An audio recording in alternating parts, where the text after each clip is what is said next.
Here we go. Day one of minicamp, and we already have a big story. Aaron Rodgers is not in attendance, and the Haason Reddick holdout begins.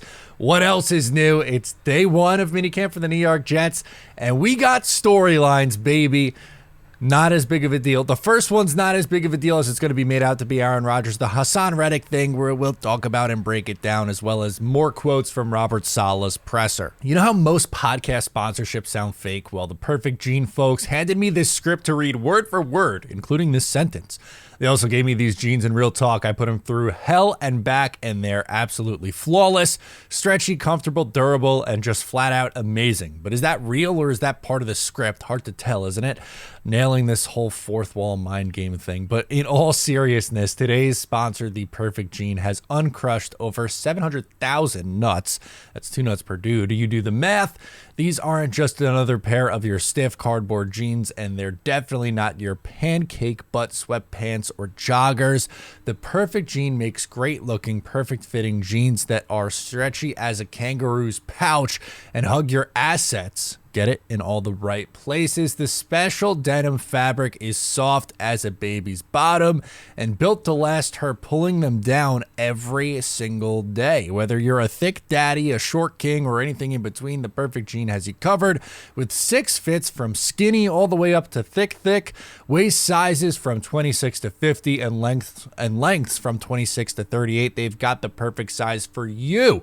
Who said size doesn't matter? Trust us when we say these are the perfect effing jeans, and for a limited time only, our listeners get 15% off their first order plus free shipping at theperfectgene.nyc, or Google The Perfect Gene and use code O'Leary15 for 15% off. So at this press conference, Robert Saleh announced that not only is Haason Reddick missing minicamp, that with obvious holdout scenario, but Aaron Rodgers is not in attendance as well. No, so we've got 2 inexcused absences. One obviously being Haason.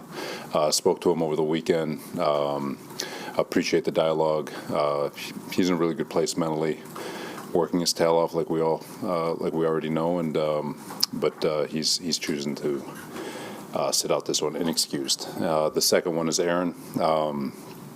Aaron and I spoke before OTA started. He's been very good in communication. He's been here the entire time. It's inexcused, but he had an event that was very important to him, which he communicated. Both are both inexcused. Yes. So are they getting fined? They're both subject to the CBA fine schedule. For Rodgers, this is something that they've known about for months, apparently, and there's good news and some not so great news with this. The good news is that he was at voluntary stuff and there throughout pretty much the entire offseason. The reality is he's missing 2 June practices. It's not that huge of a deal in the grand scheme of things, but the unfortunate reality here is that it's going to get blown up into a major story. Once again, it was listed as an unexcused absence for the New York Jets because Rodgers is missing for an event that is, quote, important to him. The details of that event is unknown, but we do know that he was there for Media Day yesterday, which is a good thing. He went through and did his physical, did the pictures for Media Day, the whole things. But again, optics-wise, this is going to blow up and be a story, and that's just something that you have to deal with Aaron Rodgers because he is a lightning rod kind of a player. Again, do I think it's the biggest deal in the world that he is missing 2 June practices? No. And I also don't know what this event is that he's missing. Maybe it is something huge. And if it is something big in his life, I think you have to respect that. And, again, this is someone who's been there through off-season activities, did every single voluntary thing, so it's not like he skipped OTAs. He's also skipping minicamp, but again, we know how this unfortunately is going to work, and it's going to be a story, like it or not. Now, Haason Reddick's a much different situation. He wants a contract, and Robert Saleh was asked if he's concerned about Haason Reddick missing time. I'm not concerned. I understand that there's I understand everything that's happening, but at the same time, I know when it comes time to play football, like I said before, he's going to be ready to play football. Saleh is very convinced that Haason Reddick is going to be good to go when it's all said and done, and that makes all the sense in the world in my opinion. I do believe that Haason Reddick eventually shows during training camp on a rework deal. Again, if you want to get on Douglas for like not knowing the situation potentially, you know, it's going to be a challenge that the Jets are going to deal with, and again, a story that the Jets are going to deal with until it's not. That's just what happens in these circumstances. It's a story until it isn't. And for Haason Reddick, he very much so wants a new deal. That's part of the reason why the Eagles traded him in the first place. You can get into the debates all you want now because I've seen him resurfacing. Should have just kept Bryce Huff. Should have kept Bryce Huff. I don't disagree. I think I was pretty vocal in the offseason, if you go back and look, about my opinion on what the Jets should do with Bryce Huff and how upset I was when the Jets let him walk in free agency. Now, after they did let him walk, the pivot for Reddick I thought was a fine pivot because Reddick has been very productive, 4 straight seasons of double-digit sacks. You know, very, again, productive on a reasonable deal this year. They don't give up a ton for him. But now you're dealing with the potential holdout. So that's all part of the conversation here.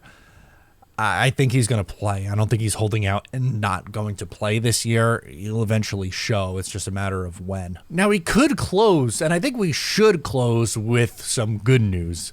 Speaking on the offensive line, both Morgan Moses and Elijah Vera Tucker will be ready for training camp. That is huge news because I want those guys working together as much as humanly possible. Unfortunately, last offseason or last training camp, Dwayne Brown practiced like, this is an exaggeration, but he practiced like 3 times before getting out there with the ones and the, you know, playing in week 1. And unfortunately, he stunk the first 2 games of the year before he got hurt and missed the remainder of the year. Elijah Vera Tucker, coming back off this injury and coming off the Achilles, is on track, which is a very good thing. And Morgan Moses had off-season surgery on his pectoral muscle. So I'm glad that he is going to be, and both of them are going to be good to go. That means we should see Tyron Smith, John Simpson, Joe Tippmann, AVT, Morgan Moses working together throughout camp. And now, that's not to say that Moses and potentially AVT and definitely Tyron Smith won't have their off days.